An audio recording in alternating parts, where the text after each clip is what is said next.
дайыма иманда жолугайлы. Сахабалар жолугуп коштошкондо Аср сүрөсүн окушат экен.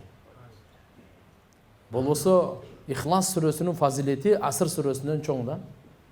Ихлас сүрөсүнүн фазилети 3 жолу окусаңыз толук Кур'анды окуган соогун аласыз.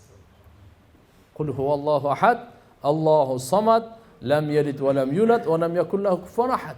Кул хуваллаху ахад, Аллаху самад, лам ялид ва лам юлад ва лам якун лаху куфуан ахад. Кул хуваллаху ахад, Аллаху самад, лам ялид ва лам юлад ва лам якун лаху куфуан ахад.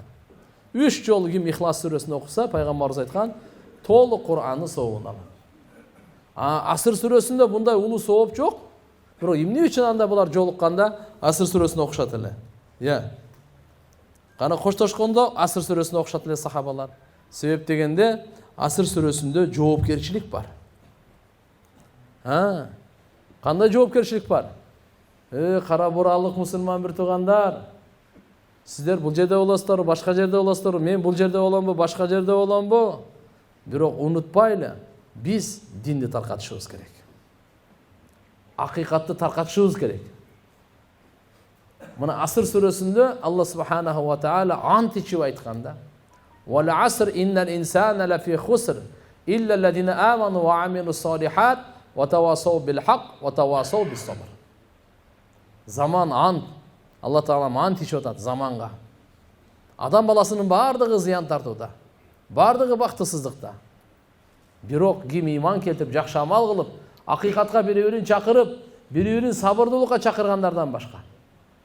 Бул деген мынакей сахабалар ушуну билет эле. Ватавасау бил хакты маанисин мен каерде болбойн, Америкага барамбы, Африкага барамбы, үйүмөбү, айылымабы, үйүмдөбү, көчөдөбү, базардабы, мен пайгамбар саллаллаху алейхи ва саллям алып келген динди таркатышым керек. Менин мойнумда. Ушуну бири-бирине жоопкерчиликти эстетүү иретинде окушат экен да. Ошон үчүн иншалла дагы ким каерде кандай жолугабыз, Алла таалам жакшылыкта жолуктурсун. Дүйнөдө, мечитте, Алланын жолунда жакшылыкты таркататканда жолуктурсун.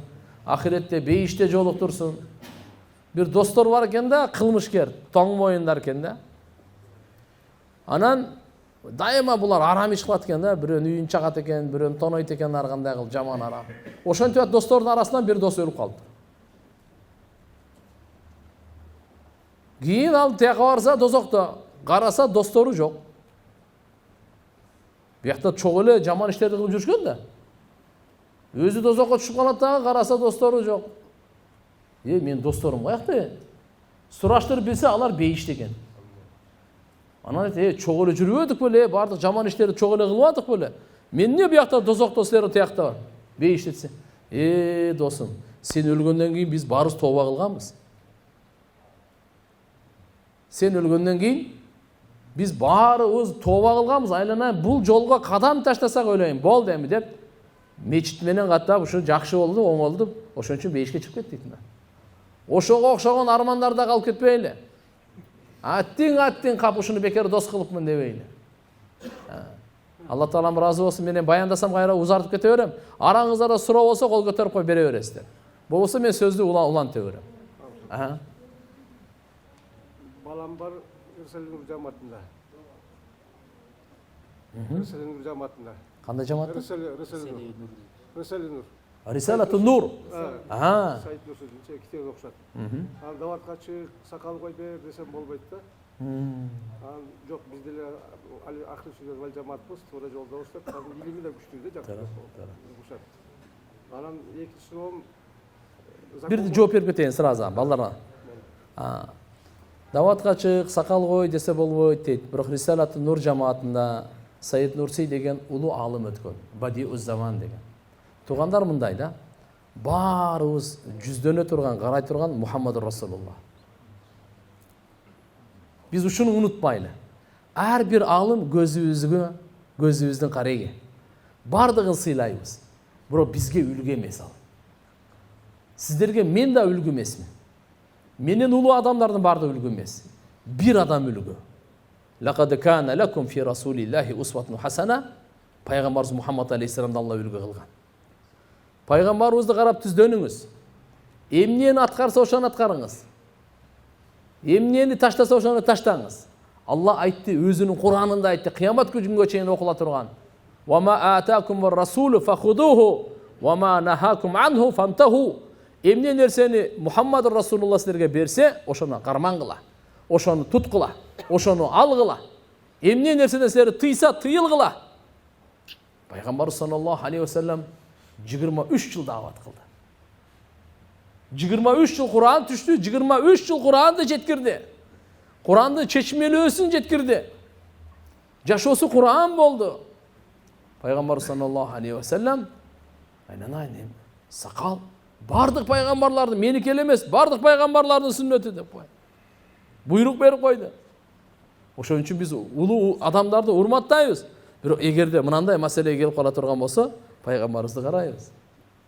Түшүндүңүзбү? Алла разы болсун. Экинчи сурооңуз да. 200 жол окуган кандай фазилеттер бар, пайдасы бар? Канча жолу? 200 жол окуган. 200 жол окса, ушу 3кө бөлөсүз да. Ар бир 3тү окуганга бир Куран да. 3кө. Так, 30 жолу окуган болсоңуз, 10 хатым Курандын сообу. 30 жолу окуган болсоңуз. Эгер 60 жолу окуган болсоңуз, 20. 90 жолу окуган болсоңуз, 30, ушинтип кете бер. Да? Айылда баш этек болуп бөлүшөт да, аксакалдар бар, жаштар бар, ошолордун эмне деп сөзүндө кошуп. Бөлүнбөгөнгө Алла Таалам ушу пайгамбарыбыз Мухаммад алейхиссаламдын доорудан бери мечит жаратты. Мечит башыбызды бириктирет. Ак менен каранын, дос менен душмандын бардыгын бир сапта бириктире турган мечит. Ошон үчүн иши карап туруп, аксакалдар өзүнчө, жаштар өзүнчө болуп калбаш үчүн бир имамдын аркасында.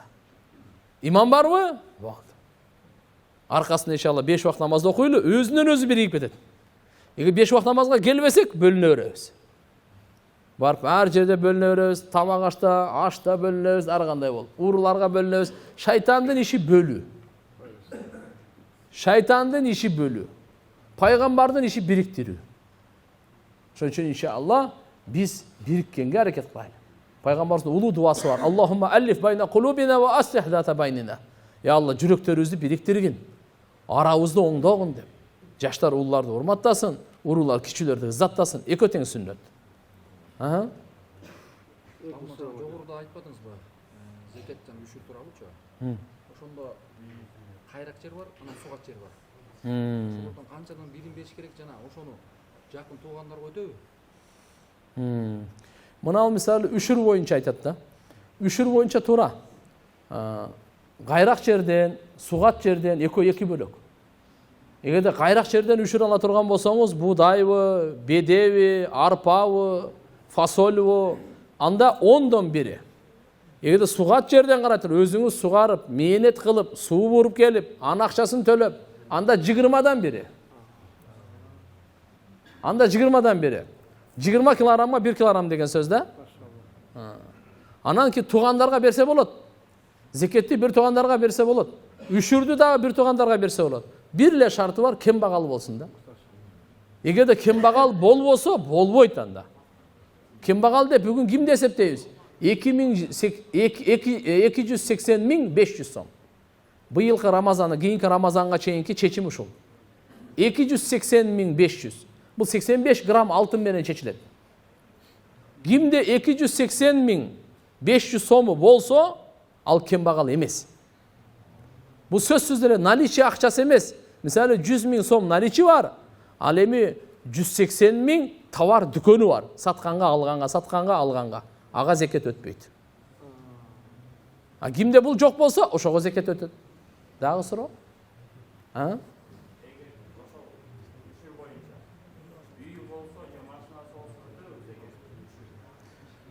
Жок, үйү машинесинен сырткары. Бу хажаты аслия деп коет. Адамдын кажети, үй эсептелбейт. Мисалы мен үйүм бар, машинем бар. Бирок 280.000 жок. Мен бир күндүк эле тамагым бар, бир канча 3-4 миң сомум бар, эди жашап. А зекет өтөт ушундайга. Үйү болсо зекет, үйү машинеси болсо деле. Хажаты аслия деп. Сырткары болуш керек да. Я. Зекет годовой обороттан, үшүр түшүмдөн. Bir жылда сиз 2 түшүм алсаңыз, 2 жол бересиз үшүрдү. Түшүндүңүзбү? Зекеттики мындай тугандар. Ким 280.500 сомго жетсе, ушуга 1 жыл оборот болгондон кийин анан зекет чыгарылат. Мисалы, бүгүн канчанчы август сентябрь? 23 сентябрь. Сиз бүгүн ушу күнгө чейин акчаңыз 100.000, 150.000, 200.000 болчу, жетпейт эле. Алла Таалам береке берди дагы 280.500 сомго ээ болдуңуз. Эмдиги жылы 23 сентябрда сизге зекетти чыгаруу милдеттүү болуп эсептелинет. 1 жыл. А бирок үшүрдүкү мындай эмес. Үшүрдүкү күзүндө эктиңиз, күзгө. Эрте жазда алдыңызбы, үшүрдү бересиз. Жазда эктиңиз да күзүндө алдыңызбы, үшүрдү бересиз. Я. Жок, адамга бериш керек. Мечитте иштеген кембагалдар болуп калса берсе болот. Удай тамак? Удай тамак кандай болот? Кой союп, түлөө өткөт да. Түлөө өткөргөнбү? Эчтеке эмес, бул садаканын иретинде кете берет. Бирок зекет үшүрү бул менен кетпейт. Бул өзүнчө мына кайрымдуулук болуп, өзүнчө садака болуп эсептелинет. Садаканын жолу бөлөк, хадиянын жолу бөлөк, үшүрдүкү бөлөк, зекеттики бөлөк. Шариатта жолдору бар да, кайрымдуулук, акча сарптагандын жолдору бар. Я. Эчтеке эмес, түлөө мындай, кээде мындай жамгыр жабай калганда, кан чыгарып, дуа кылып, эл топтолуп, бул пайгамбардын сүннөтүндө дагы бар, жамгыр жабай калса талага чыгып, бардык Алла Тааладан истигфар тоба кылып дуа кылышат. Же болсо кээде кырсыктап калды бирөө, жакында эле больницадан чыгып келди, кан чыгарып койсоңуз болот. Бул кан чыгаруу ибадат бар го, бул байыртан келаткан ибадат. Бул кан чыгарганда бул фасык, фажыр болсо дагы bunun таасири бар буларгачы. Бул эмне дегеним? Сөзсүздө таква эмес, эгерде бирөө бузуку күнөөкөр деле садака кылып кан чыгара турган болсо, иншалла иши оңолуп кете берет. Кан чыгаруу ибадаты да. Я. Жок, кооздукка такса эч кандай ширк болбойт. Көз тийүү деген бар да бизде. Не деген бар экен? Көз тийүү. Ал-айну хаккун. Пайгамбарыбыз айткан, көз тийүү бул акыйкат деген. Бул көз тийүү ушунчалык акыйкат туган, Пайгамбарыбыз саллаллаху алейхи ва саллям айтат, адамды кабырга, төөнү казанга салып коет дейт. Атыңды да казанга салып коет да. Казанга салып коет экенин түшүндүңүздөр да. Мынакей. 1 миллиондук атыңыз 1 казан эт болуп берет да. Бул көз тийүү тамашалашпаш керек ал. Пайгамбарыбыз айткан, бул көз тийүү акыйкат, ал бар нерсе. Ошого көз тийгенден сактанганга маша Алла, ла хаула ва ла куввата илля билля, баракалла, ушу сөздөрдү айтыш керек.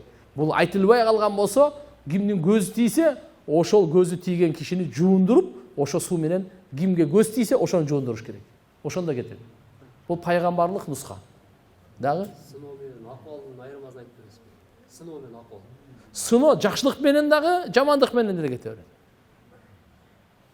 Ахвал Алла Тааладан келет. Ахвал Алла Субханада. Сыноод Алла Таала мындай дейт да: "Ва наблукум бир хайри ва шарри фитнатан." Биз жакшылык менен дагы, жамандык менен да силерди сынайбыз дейт. Сынага келген абалды ошону ахвал дейт да. Айырмасын айтып беребиз. Кайсы сыноо, кайсы ахвалбы? Мындай да, тура эле. Кээде мындай болуп калат. Пайгамбар саллаллаху алейхи ва саллям ачка, коркууда. Бул ахвал. Пайгамбар саллаллаху алейхи ва саллям ачка, коркууда, бул ахвал. Ушу нерсени Пайгамбар саллаллаху алейхи ва саллям даражасын бийик кылыш үчүн сыноо катары берилип атат да. Түшүндүңүзбү? Кээде мындай адам баласына бир адам күнөөкөр. Эгерде буга ахвал келсе, оор болсо, бунун күнөөсүн кечириш үчүн бул сыноо деп айтылат. Эгерде буну алхамдулилlah таза, таква, алым, бирок дагы сыноо келсе, бунун даражасын көтөрүш үчүн сыноо деп айтылат. Ахвал аласызбы? Хал.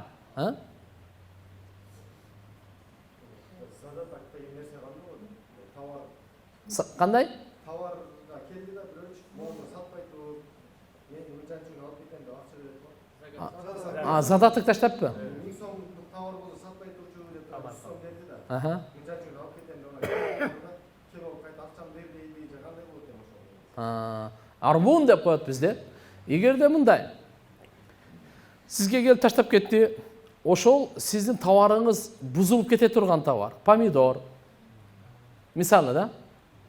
Бузулуп кете турган бир товар. Же алма сатпай тур деди, мен келем деди. Бирок эгерде канча бузулуп кеткен болсо, ошончосун минус кылып калганын кайтарып беришиңиз керек. Бирок үй, машине, буюм бузулбай турган нерсе болсо, кайтарып бериш керек өзүнө. Макулбу? А эгерде мынандай кылып, эгерде айтып кеткен болсо, мына өзү сиздин товарыңыз талаштуу товар да. Мага да керек, буга да керек, буга да керек да. Мен буга сатпай туруңуз, мына мен. Деп мен задатак таштадым. Эгерде албай калсам, ушуну аласыз десе, алсаңыз адал. Түшүндүңүзбү? Себеп дегенде мен атайын занят кылдым да. Мен албасам булар алып кетет эле. Ошон үчүн мен сизди бердим, а сиз болсо булар кетип калды да. Түшүндүңүзбү? Ошон үчүн бул мен өзүм милдеттенме алдым да. Муну вада мулзима деп коет. Мен буну ушул акчаны мен сизге таштырдым. Албай калсам, ушу сиздики десем, а бул алсаңыз боло берет, адал. Аксакал?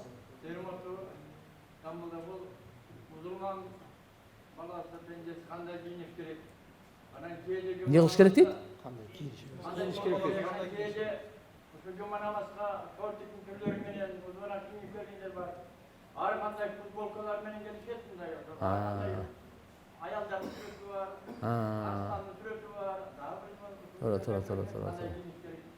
Машалла.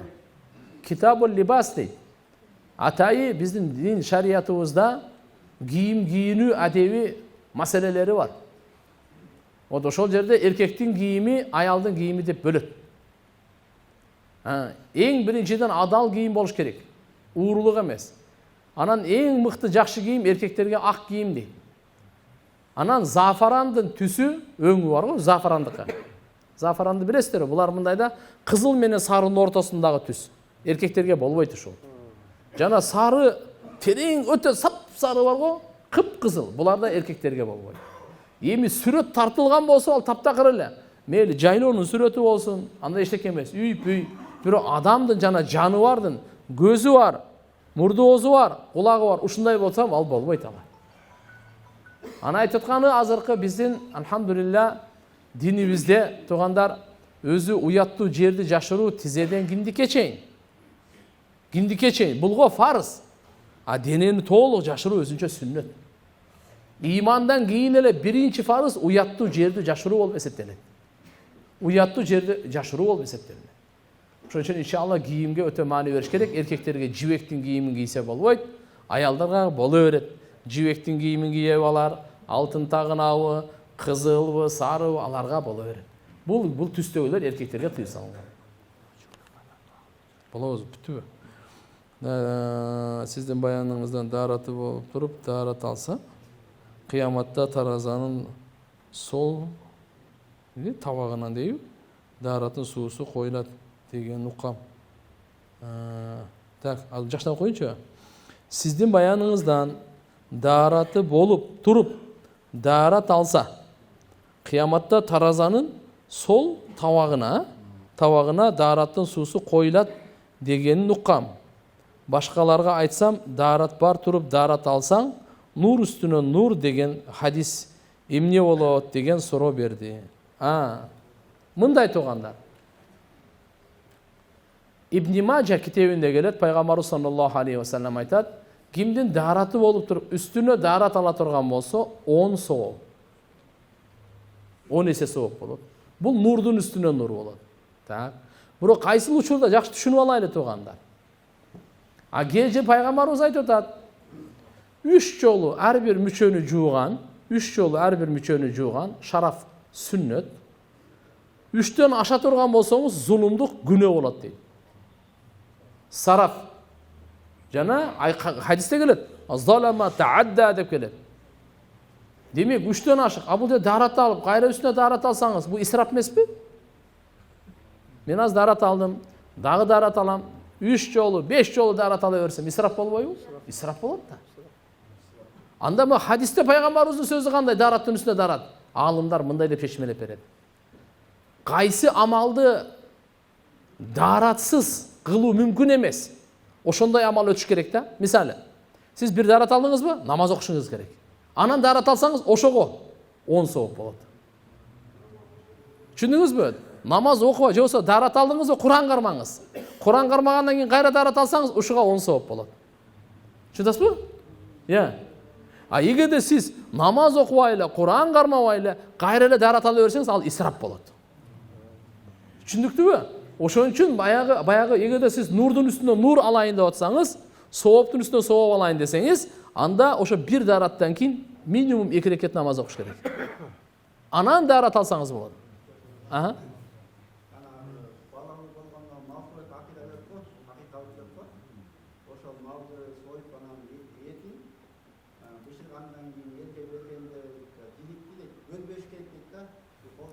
Кыжалат болбоңуз, эчтеке болбойт. Сөөктөрдү сындырбаш керек деген сөз бар. Зарыл эмес бирок, зарыл эмес. Сынып кала турган болсо эчтеке эмес. Кыжалат болбоңуз. Эч нерсе болбойт. Ошо акыйканын ошо негизги максаты кан чыгарып коюу, Аллага аманат кылып, андан кийин чийкиби, бышырыппы, туугандарга баарына берсеңер болот, өзүңөр жесеңер болот. Сөөгүн сындырса деле эчтеке эмес. Кээ бир алымдар эми сөөгүн сындырбай койсо жакшы болот деген жери бар, жакшы болот деген. А так сындырсага күнөө-пүнөө болбойт. Бизде бир ушундай фирма бар да. Мисалы базарда телефон 8.000 турса, алар ошол телефон 8.000 алып келип туруп 10.000ге проценти жок беребиз беришет да. 10.000ге мисалы 6 айга же 3 айга чачып беребиз дешет. Бирок ошол эле учурда банктын келишими менен договоруна кол койдурат. Калган кийинки төлөм ошо банк аркылуу төлөнүп калат да, ошол спорт болбойт. Өзү телефондун баасы мисалы 8.000, Нак. Наличкагачы 8.000. Бирок ушуну рассрочкага сатып атат сизге 10.000ге.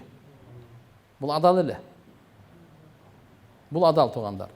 Мисалы менин телефонум бар. Бирок ушул жерде бир алымдар бир тонкий нерсени айтат. Башында сиз мындай деп айтпаңыз. Эгерде нак алсаң 8.000, рассрочка алсаң 10.000 деп айтпаң. Сиз будан сураңыз, нак аласыңбы же рассрочка аласыңбы деп. Бул өз определитесин бирөсүн. Болот мен рассрочка алам. Болду, анда 10.000. Ушундай мынакей, түшүнүктүүбү? Анда 10.000 болду. Алардын келишими ошо бирок банк аркылуу болот да. Мейли, ол банк аркылуу алып береби, атасынан алып береби, мурасынан алып береби, айырмасы жок. Мага 10.000ди ошо 6 айдын ичинде берип койсоңуз болду мага. Мага адал ал. Ошо банктан мисалы банкка тыйым берип атасыздар, бир күн кечиктирип берип койсо кандай болот? Ким мен берип атам? Хозяин менби малдын? Алган адам? Сотканы 6 айга бир 2 күн кечирээк берип койсо, тияктан эми пене болсо өлөт. Караңыз, буга тиешелүү өкүм бөлөк, мага тиешелүү өкүм бөлөк. Мисалы мен азыр өзүмдүн соткамды сатып атам. Рассрочкага сатсам адалбы, адал эмеспи? Ушуну биринчи чечип алайын. Банк мага акча төлөп береби, мамлекет акча төлөп береби, же жеке адам төлөп береби, мага кызыктырбайт. Рассрочкага мен саттым, менин акым бар, бул мал шариятта мени акылуу кылган, 6 айда мен алдым. Эгерде 6 айдан кечирип кетсе, мен кечиримдүүмүн, эчтеке эмес, 7 айда берип калды. Кичине түшүнүп калдым, бирөөлөр ооруп калды, тигинтип калды, азыр кичине акча чыкпай калды. Күтө турасызбы деди, макул деди, болду, бердим. Макулбу? Эми бул киши ким менен, банк менен иштеп атабы? Кандай иштешип атат? Ага буга өкүм өзүнчө да, буга суроону өзүнчө берсеңиз, мендер ошого суроосуна жооп берейин, Азыр көптөр эле банк менен берет да. Банк менен берет дегениңиз кандай ал? Мисалы телефон алайын деп ошо сотка сатканга барсаңыз, алар банкка жөнөтөт да. Буну мурабаха деп коет. Буну мындай кача ислам принцип каржылоолору менен угуп туруңуздар. Ислам принцип каржылоолорунда бир ушундай пункт бар. Мурабаха деген. Мурабаха сооданын аты. Ал кандай? Мисалы мен азыр акчам жок. Бирок мага сотка керек. Акчаны мен төлөп берем, мен банкка кайрылып атам. Мына телефон өзү 8.000 экен, билем. Банк өзүнүн акысын кошуп туруп, 2.000 кошуп мага 10.000ге сатат. Мен банкка 10.000 төлөйм, бул кожоюнда банк азыр эле 8.000 берип коюп, оюндан чыгарып коет. Ушундай да? Буну мурабаха бул болот. Анда эки нерсе. Өзүнүн товардын нак баасын билген зарыл, үстүнө канча кошулуп атканын билген зарыл болот. Ушул мындай бүдөмүк болуп калбаш керек. Мисалы мындай да, туугандар, карап туруңуздар. Жалпы соода мындай. Мен мынау дасарбол деп коебуз, платочканы. Ушуну сатып атам 200 сомго. Бирок мен сизге милдеттүү эмесмин канчага алганды айтканга. Милдеттүү эмесмин мен. Мүмкүн мен муну 10 эле сомго алдым, 20 сомго алдым. Алматыдан алып келгенге чейин жол кире кетти, бир 3-4 сом кошулду.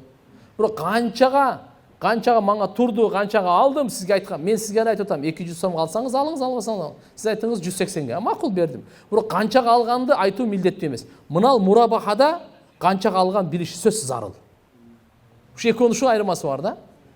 Жөнөкөй жалпы сода бай мутлак.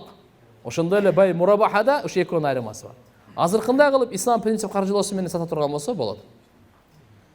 Аз ушул жерден айтып атат да. Ошону 6 айга берди дейт, ошо банктан алды дейт. Эми бул 6 айда бүтүрө албай 7-чи айга өтүп кетсе тигилер процент кошуп атат дейт. Кошуп атат. Ошол эмне болот дейт. Ошол процент арам болот. Чүнкү бирок мына карап коюңуздар. Ислам принцип каржылоолорунда бул жерден чыга турган бир жол бар. Мисалы, андай кылып милдеттендирбесечи эч ким убактысында акча бербейт. Эчтеке эмес деп. А буну милдеттүү, жоопкерчиликтүү кылып коюш үчүн бунучу вада мулзима деп коет. Ал деген эмне деген? Бул ушу алып аткан киши өзү вада берет. Эгерде мен 6 айдын ичинде алып келе албасам, үстүнө мынча берем деп. Банк айтпайт үстүнө мынча бересиң деп. Бул өзү жазып берет, мен вада кылам, милдеттенме алам. Эгерде кечиктирсем, үстүнө ушунча кошуп берем депчи, угуп туруңуздар. Ушундай боло турган болсо шариятта уруксат, бул риба болуп эсептелбейт. Сүткорлук болуп эсептелбейт. Анан бул акчаны банк өзүнө албайт. Туугандар, угуп алыңыздар. Ушул азыркы 6 айда мына мен ислам принцип каржылоолору менен иштеп аткан банктардын эмесин билем. Ушунда төлөнгөн өзүнө иштеткенге албайт. Буну кандай? Буга бир наказание, буга ушундай эме кылып, эмне үчүн кечиктирди деген катары да. Аны алгандан кийин кайрымдуулук бирөөлөргө иштетип берет буну. Түшүндүңбү? Болот да, өткөндө телефон алдык да 42 наличка. 40 канча? 42 болду наличка. Банк через банк десек 1 жылга 50 миңдей болуп калды. Ошо кандай болуп калды? Эчтеке эмес, азыркындай жол менен алсаңыз болот.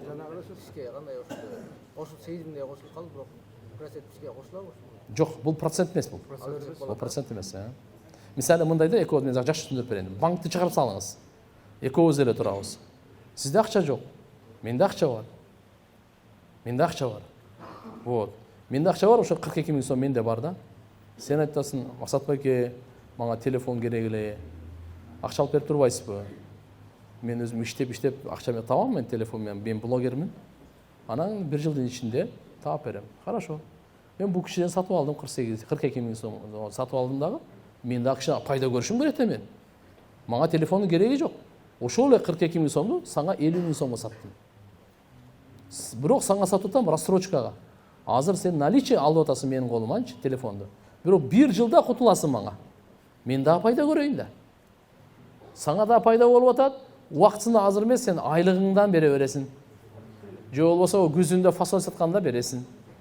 А мага болбосо ушу пайда болуп атат, мен бизнес. Сен ушундай деле бизнес кылсаң болот. Адамдардын арасында бул деле болот да. Бардык наличка кылган банк барлар дейт да.